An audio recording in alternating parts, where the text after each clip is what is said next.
Welcome to Home, Space and Reason, a podcast about creating a home that thrives. Hi there, I'm Christina Browning, your host. If you know your home could be so much more than it is, I discuss home functionality, aesthetics, and automation. I'm a realtor in Portland, Oregon, and a home functionality coach. I geek out on every subject imaginable regarding your home and yard, challenging you to think of your space differently to get the most out of every square foot.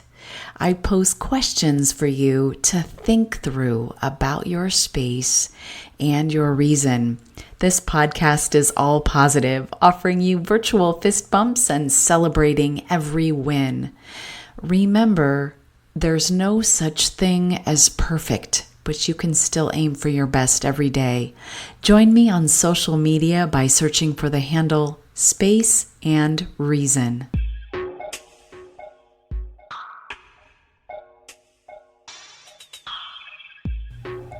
This episode is a short reflection on your life within your home.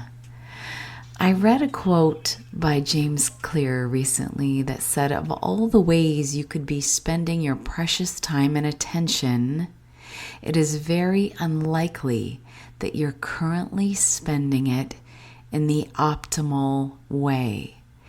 The only path I know for figuring out a better way to spend your life is to sit and think. You simply have to carve out some time to think carefully about what you're doing, why you're doing it, and what you're really trying to achieve. Nobody stumbles into a well-lived life. It has to be cultivated. Reflection and review are critical. End quote. This made me think about all the things we do automatically, without thought. Because why? Well, we moved out on our own and had to start somewhere.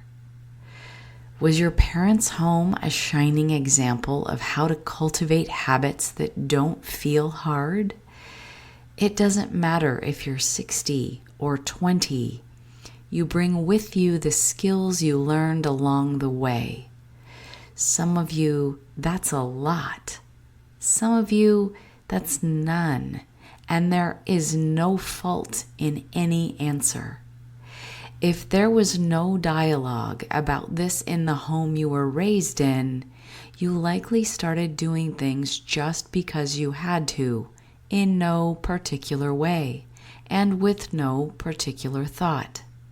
If you haven't considered the why and how, isn't it possible that every single part of your life at home could be thought about with intention and tweaked to be easier, more pleasurable, and lead to what you're really trying to achieve? What you are trying to achieve will be different than your neighbor. Someone with cancer may be seeking peace and meditation. Someone who just had a baby may be seeking sleep and less chaos in the new explosion of baby items occupying your space. Someone who is living in a city for the first time may be realizing that everything they own is too large and they're learning to scale. Whatever your journey, carve out 10 minutes of time to jot down some thoughts. Grab a piece of paper and a pencil.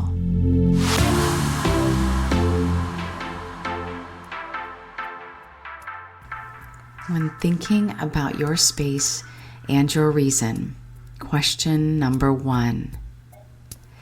What do I love best about my home or my spaces?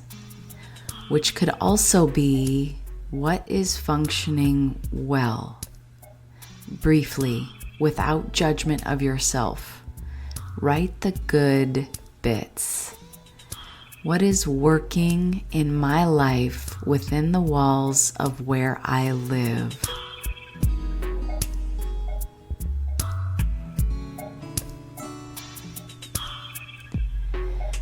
Now let's think about why.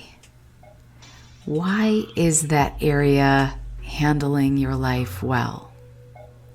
Is there something you tweaked or changed to make it better? Did you actually research how to be more efficient here? Maybe you learned something from someone else that optimized this space or this habit or this task. What is the lighting like in this area? Am I using technology to help me here?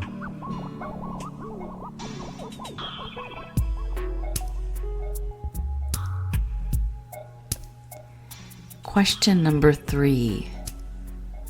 What part of my life within my home am I most frustrated with? This could be an area of my home, a reoccurring task, or a project that is unfinished, maybe. Briefly, without judgment of yourself, write down what I would tell you to do about this. Pretend you are not you. You are me.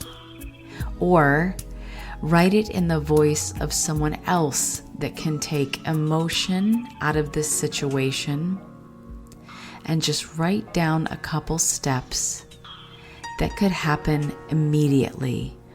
What could I do today to take a baby step in the right direction? I'd like to ask you to give the repetitive things you do some extra special consideration.